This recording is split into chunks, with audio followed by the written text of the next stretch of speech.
Assalamualaikum warahmatullahi wabarakatuh. Perkenalkan, kami dari kelas 3 Logistik D, kelompok 5 Manufaktur 3. Nah, di kelompok ini ada 3 anggota kelompok, yaitu ada Dimas Fatoni Adi Nugraha, ada saya sendiri Erisa Afkatia, dan ada Nida Talia Anwar. Untuk tugas TI ini, kami mengambil judul analisis perbandingan harga jual produk roti pabrik di Wijaya berdasarkan harga pokok produksi.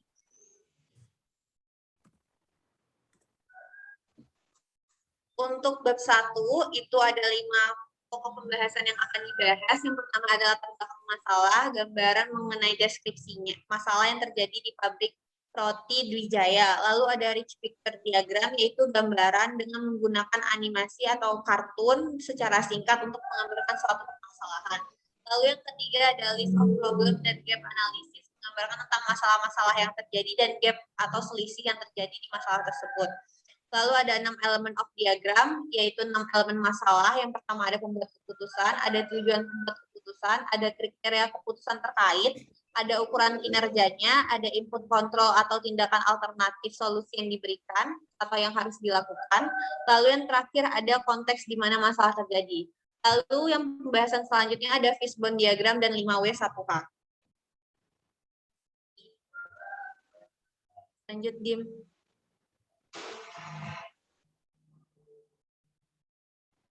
Nah, latar belakang masalah, topiknya adalah manufaktur 3 dan objeknya adalah pabrik roti Dwijaya.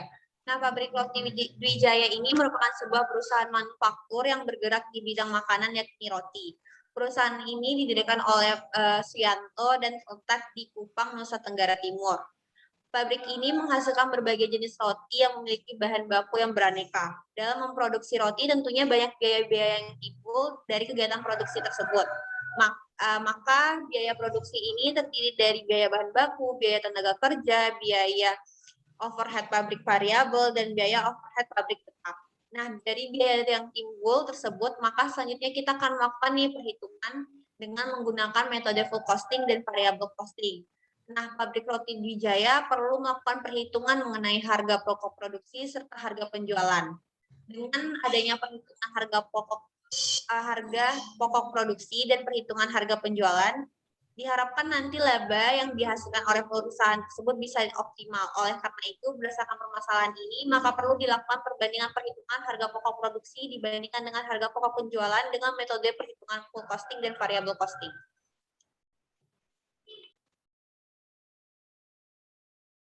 Berikut adalah rich picture diagram dari case study.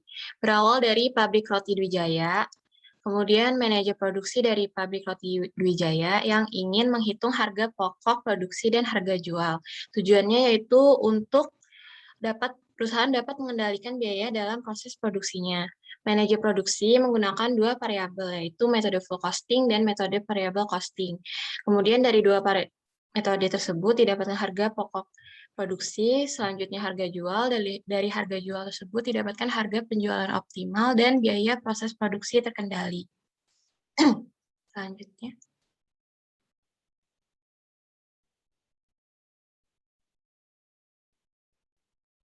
Selanjutnya adalah list of problem dan gap analysis. List of problem, mencari harga minimal dari produk roti dengan menggunakan 2 metode full costing dan variable costing. Berikut adalah gambar dari gap analisisnya. Dari gap analisis ini didapatkan dari metode full costing, yaitu 1.445. Kemudian untuk metode variable costing didapatkan harga yaitu 1.300. Kemudian dari kedua metode tersebut didapatkan selisih harga yaitu Rp145 dari 300 hari. Selanjutnya.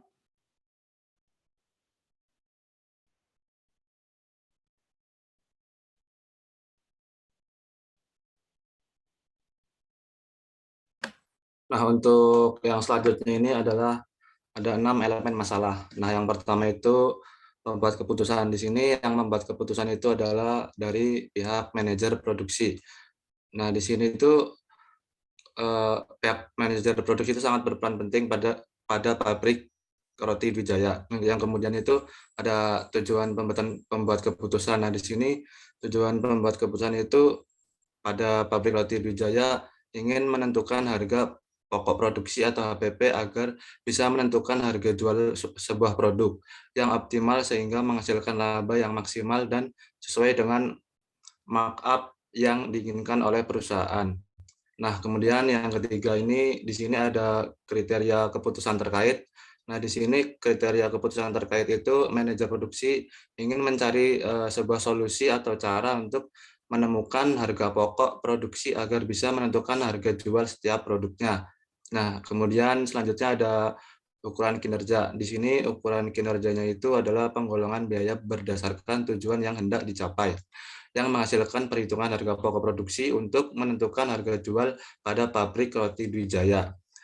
Selanjutnya ada input control atau tindakan alternatif solusi yang bisa dilakukan. Nah, di sini itu alternatif atau solusi yang bisa dilakukan yaitu perlunya dilakukan klasifikasi biaya sesuai dengan proses produksi yang dilakukan oleh pabrik roti Dwijaya dengan menggunakan metode harga full costing dan variable costing. Yang terakhir di sini ada konteks di mana masalah terjadi. Nah, konteks masalah terjadi ini permasalahan terjadi pada bagian produksi. Nah, di mana bagian produksi itu terdapat sejumlah perbedaan, diantaranya perbedaan dari hasil harga pokok produksi dan harga jual antara metode variable costing dan metode full costing.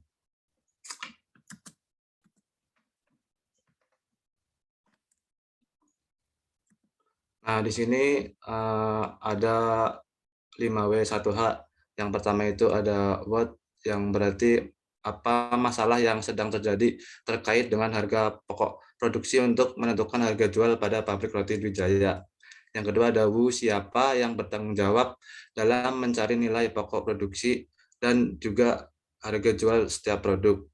Kemudian ada where, di mana berarti di mana letak permasalahan pada pabrik itu terjadi, when, sejak dari kapan perhitungan biaya tersebut dilakukan, dan kemudian why, mengapa pabrik roti Dwijaya menggunakan metode perhitungan variable costing dalam penentuan harga pokok produksinya. Yang selanjutnya itu yang terakhir ada how, bagaimana. Di sini bagaimana cara untuk mengatasi permasalahan yang sedang dialami oleh pabrik roti Dwijaya agar bisa mencapai harga jual produk supaya tidak terlalu tinggi. Nah, di sini ada fishbone diagram. Nah, ada beberapa poin. Yang pertama itu ada material, ada metode, ada personal, dan mesin. Nah, yang pertama itu material. Nah, di sini materialnya itu adalah bahan baku kurang bagus dan salah menakar adonan. Jadi takaran adonan itu salah. Kemudian ada metode. Nah, metode itu melebihi kapasitas pemanggang sehingga kapasitas pemanggang berlebihan. Kemudian ada pemanggangan over atau terlalu lama yang mengakibatkan gagalnya sebuah produk. Kemudian ada personal, itu kekurangan kompeten dan tidak aktif dalam bekerja. Kemudian ada mesin, di sini pemanggang yang kecil dan mesin termakan usia. Nah, di sini itu menghasilkan menghasilkan sebuah output, yaitu harga pokok produksi setiap unit roti terlalu mahal. Dan yang terakhir bab 2, metodologi penelitian. Nah, di sini metodologi penelitian yang kami gunakan yaitu ada yang pertama itu kita memulai, yaitu pada tahap penelitian memulai ini baik dari mencari permasalahan perusahaan dan metode yang akan digunakan sesuai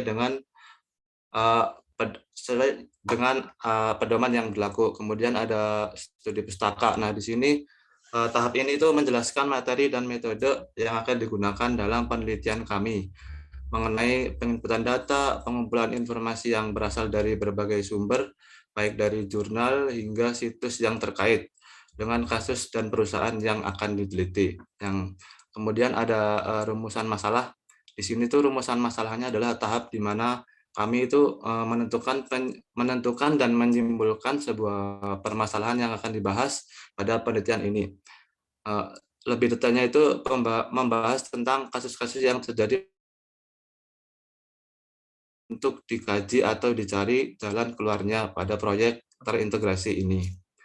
Kemudian tujuan penelitian di sini ada tujuan penelitiannya itu untuk mencari solusi beserta tahap-tahap pemecahan masalah yang terjadi pada pabrik roti Dwijaya untuk menanggulangi kasus-kasus yang sedang terjadi atau terkait dengan yang kami teliti. Kemudian mengumpulkan data. Nah, di sini tahap mengumpulkan data itu adalah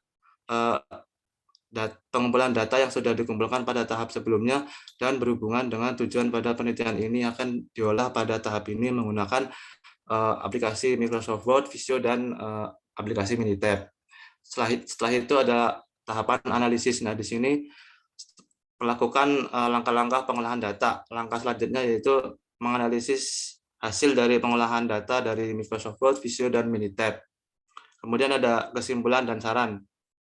Menyimpulkan dari hasil analisis yang telah dilakukan, lalu memberikan saran kepada pihak perusahaan hal apa yang harus dilakukan setelah analisis ini dilakukan atau setelah analisis ini berhasil dicapai atau dikerjakan. Setelah itu selesai. Di sini berarti tahap terakhir di mana menandakan bahwa penelitian ini telah berakhir atau telah selesai.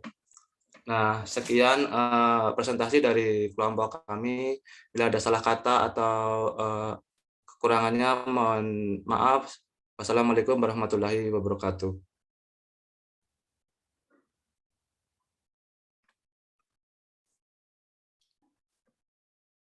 Halo.